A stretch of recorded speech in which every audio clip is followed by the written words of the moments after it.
Hi Shemai, I'm KM James and this is vlog number 6. I thought this time that we would do something useful. I talk about how I'm editing my scenes. I thought I'd jump you in and I'd show you exactly what I'm doing.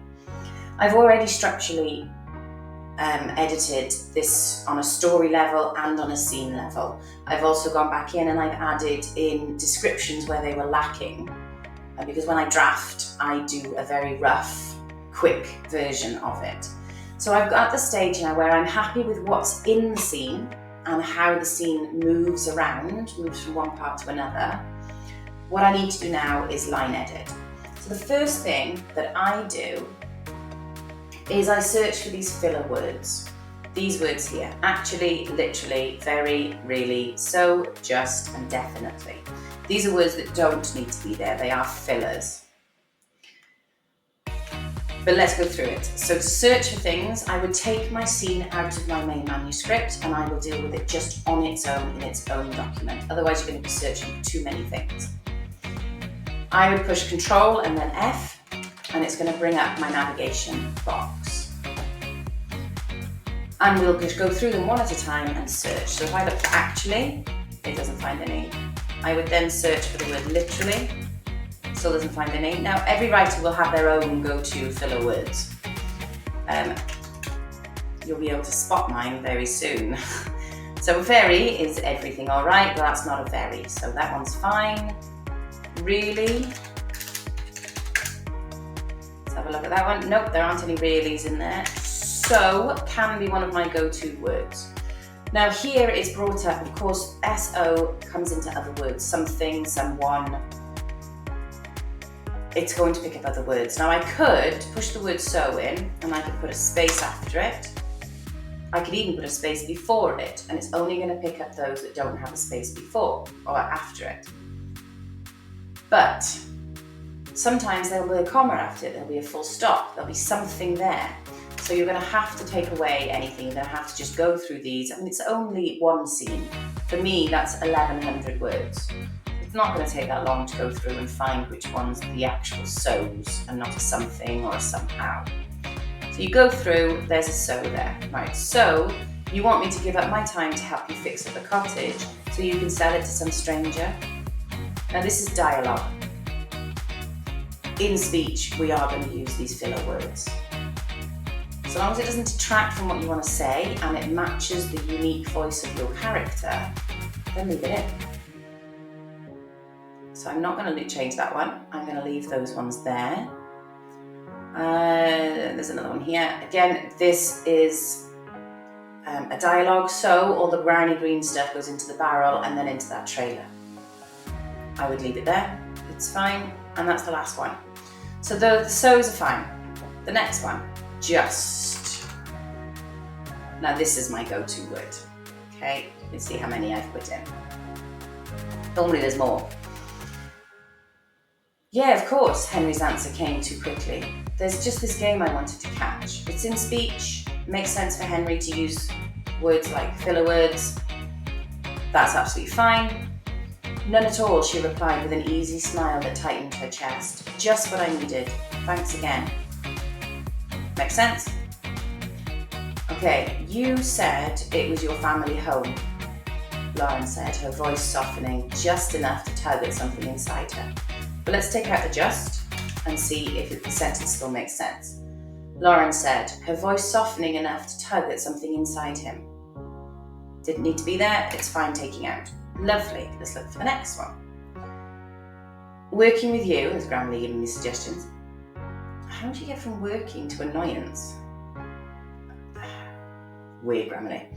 Working with you is a terrible idea. He winced as he voiced his thoughts when he should have just kept his mouth shut. Now the way we speak, that would be perfectly fine, but if we take it out, let's check again. Does it make a difference to the sentence? He winced as he voiced his thoughts when he should have kept his mouth shut. Doesn't make a difference to take it out. This is why they call them filler words. Yeah, they don't really need to be there. He shook his head, still watching her. She wasn't just surprising, she was captivating. Okay, let's take it out and see if it makes a difference. She wasn't surprising. She was captivating. Now this one actually changes the meaning of the sentence. Because with it in, she wasn't just surprising. So we are saying that she's surprising. We're also saying that she's captivating. Whereas when we take it out, she wasn't surprising. We're saying she's not surprising. So we are changing the meaning, so we need to leave it in. Now it's not a strong sentence as it is. If the filler word has to stay in, you could forgive it, but there are ways then of strengthening that sentence. She wasn't just surprising. This is telling, really, isn't it? We are telling the reader what he thinks of her. It's slightly narrative distance, isn't it? So on my next pass through, which I might do on another video, I will be looking at telling versus showing, narrative distance and things like that, and that's where this sentence would be picked up. Next. Now an adverb describes a verb. It can also describe adjectives and other words. They tend to end in ly, like quickly, and there are also adverbial sentences which don't have ly words in them, and they are harder to spot. But that is more to do with passive voice and narrative distance and things, and they are things that will be picked up on my next round of line edits. So for this one, we're just going to look for those ly words. So in our search again, we're going to type in ly, and we're going to see what it comes up with. So the first one, early. Now early can be an adjective, can be an adverb. It can also be highlight what time things are, like an early meeting is the time of the meeting. But in this case, and often ducked out early, it is an adverb. It's describing how they ducked out. But it's fine to leave. Yeah, it tells you what you need to know. It is also telling you what time things happen as well, so that's perfectly fine to leave. Undeniably good. Undeniably is an adverb, and it is describing good. It is describing that word. I could leave it there. It is perfectly fine to leave there. I could say he was, what could I say? His work was exceptional. I could say that instead of he was undeniably good at his job, his work was exceptional. I've got rid of the ly word, but you know what? I'm actually going to put it back to how it was because he was undeniably good at his job. I don't think there's anything wrong with that, so I will leave that adverb there. So not all adverbs are not like filler words. They don't all need to come out. Some of them do fit, do work in sentences. It's the weak ones, really, that you need to focus in on more. Let's keep going, see if we can come up with this. So early, tomorrow, again, that's to do with what time of the day it is, really. It's not to be taken out. Quickly, right, this is a definite adverb to pay attention to. So the sentence is everything all right, Bryn asked, keeping his tone casual. Yeah, of course. Henry's answer came too quickly. There's just this game I wanted to catch. Right, so quickly needs to come out. If I just took out the word quickly, or the bit that refers to it, so it would be Henry's, I could have just say, of course, Henry said, there's just this game I wanted to catch. That sounds like a normal conversation. There isn't much going on beneath the surface in that one. The fact that Henry's answering quickly gives the reader an impression that he's hiding something, that there's more to what he's saying. So it does need to be there. I can't just delete it. I could replace it with Henry's answer came at once. Okay, so we've got rid of the Lee word now. We've got rid of the adverb. Yeah, of course, Henry's answer came at once. Great.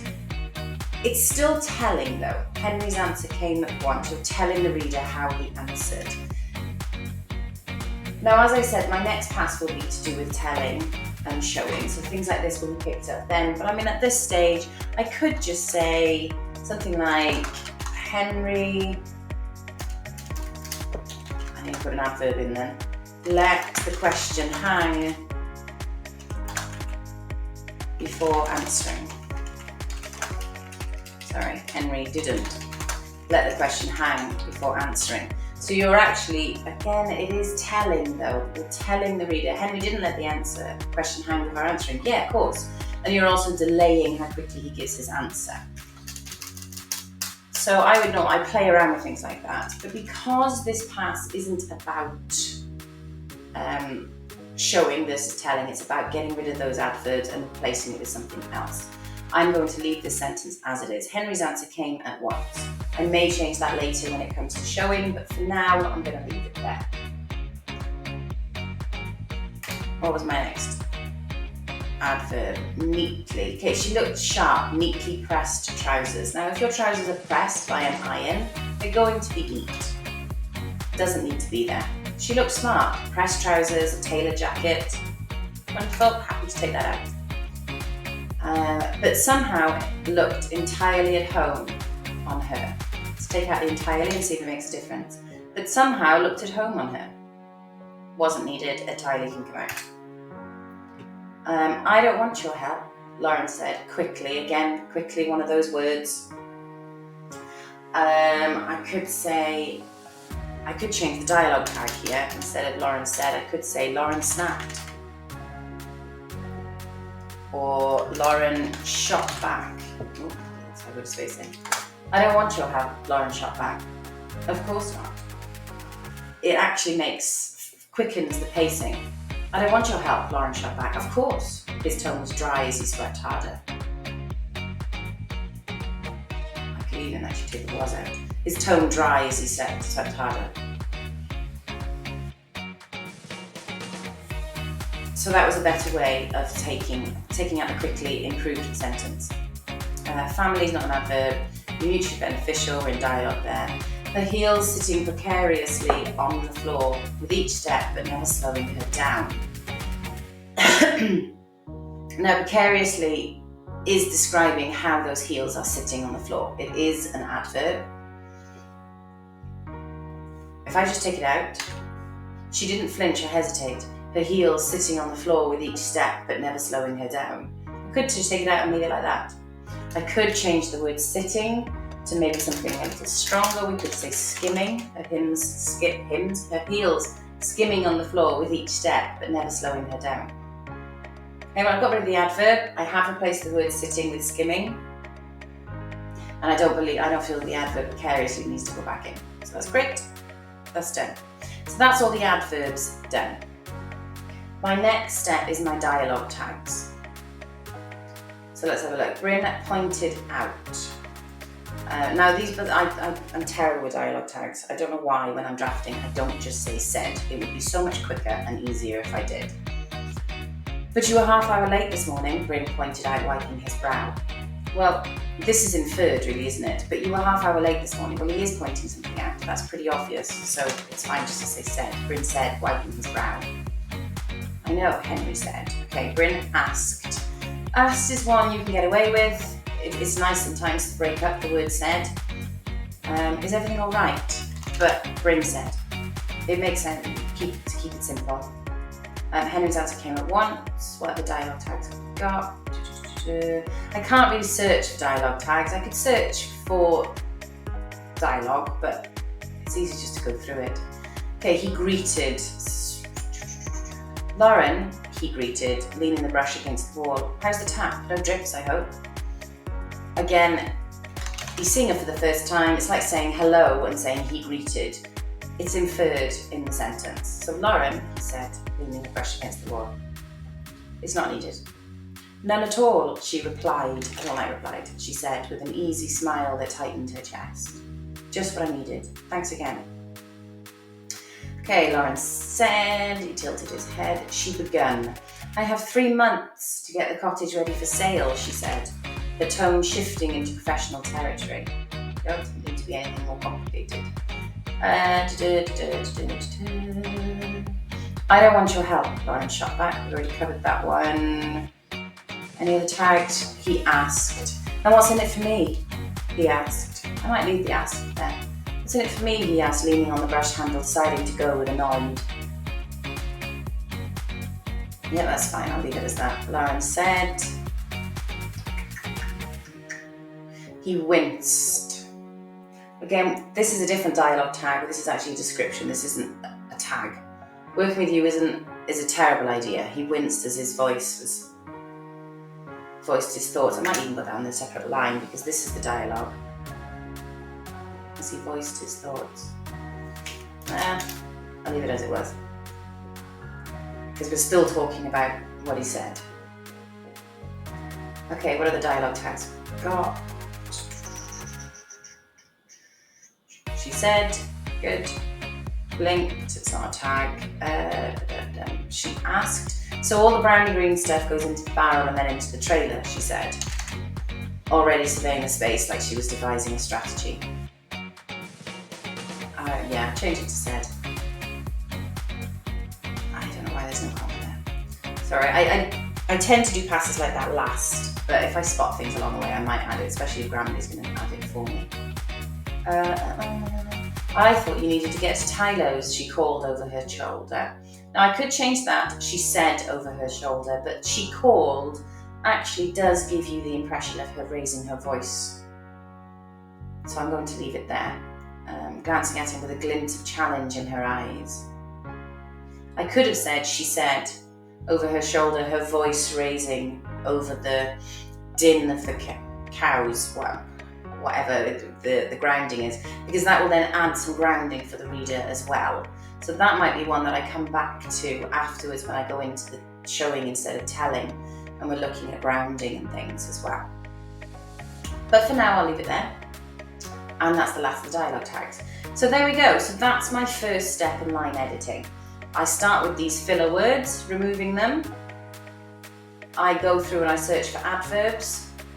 And then I go through and I look for those dialogue tags that need to be simplified or shown.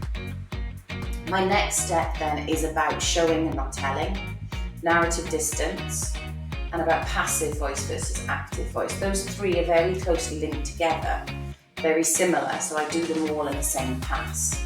They are the same kind of thing, but they are also different as well. So I will make a video at some point about how I do that. And remember, this is me and my personal way of doing it. You may do it differently. I'm always intrigued as to how other people edit. I love to steal ideas from other people and adapt my strategies as well. And I'm very happy to share the things that I do that you guys can steal. If there's anything there that's useful, that's wonderful. Let me know in the comments. So thank you very much. Slightly longer vlog than normal, but I hope it's been useful for you. And I shall catch you next time. Over out.